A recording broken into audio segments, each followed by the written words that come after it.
Deep thought for the day, August 24th, 2016.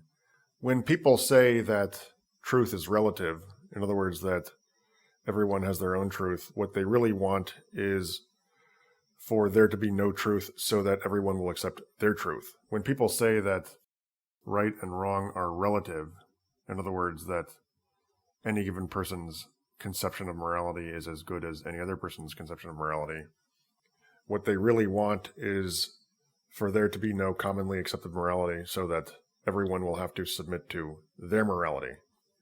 That's why you get the seemingly paradoxical situation that the people who are the most incredibly tyrannical, overtly, obviously tyrannical, are the ones who espouse relativism and liberalism and these other supposedly tolerant doctrines. These people are not relativists, they're utter absolutists. They're more absolute than the most extreme case of a fundamentalist Christian or Muslim or whatnot. Because suppose that you're a fundamentalist Christian. Your absolutism, though very real, is not personal absolutism. You are not saying that you are God. You are saying that you happen to have chosen the right God to worship, but that God is not you. But if you are a self-described liberal, what you are saying is that the Christian God or the Muslim God or whoever is totally wrong. And the reason you're saying that is not because you disagree with absolutism.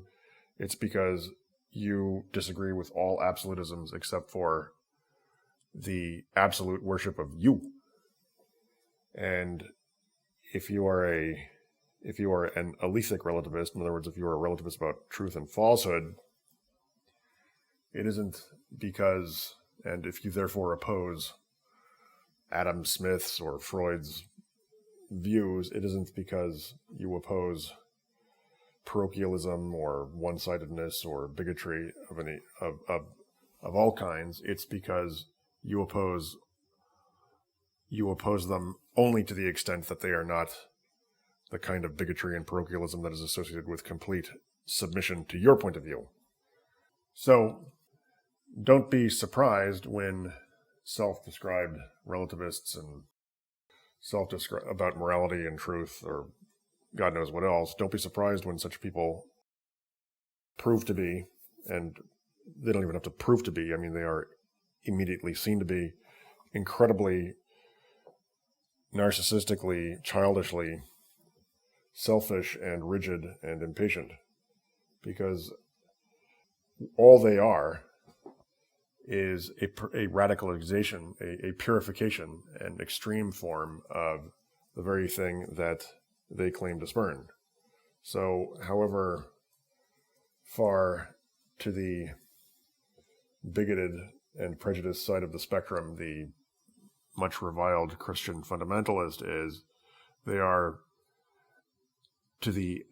far, far, far to his right, or whatever the appropriate adjective is. Okay?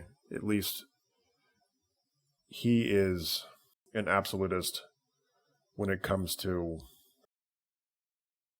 an interpersonal God, but he does not claim that he's God.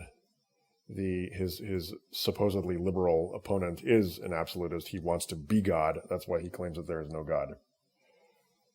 So the self-described atheist is not an atheist. He is a theist who wants to be God. And there is an interesting political corollary. Oftentimes, somebody will come to power on a platform of nobody is in charge. So this is how Pol Pot came to power. This is how Stalin came to power. And to say that nobody is going to be in charge is to say that one guy is going to be in charge.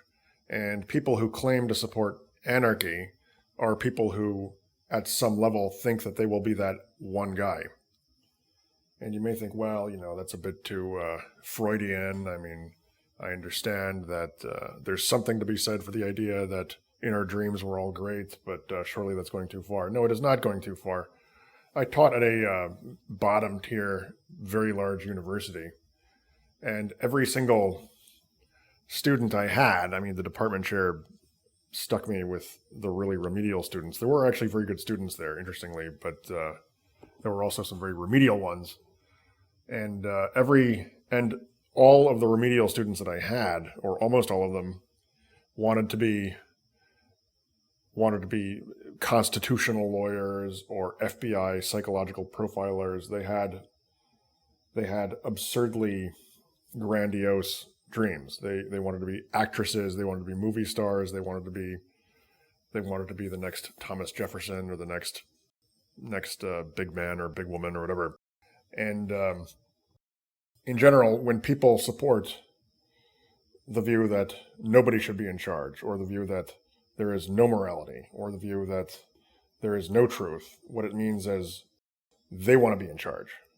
And they want you to submit to their morality and their truth. Period. That is what it means.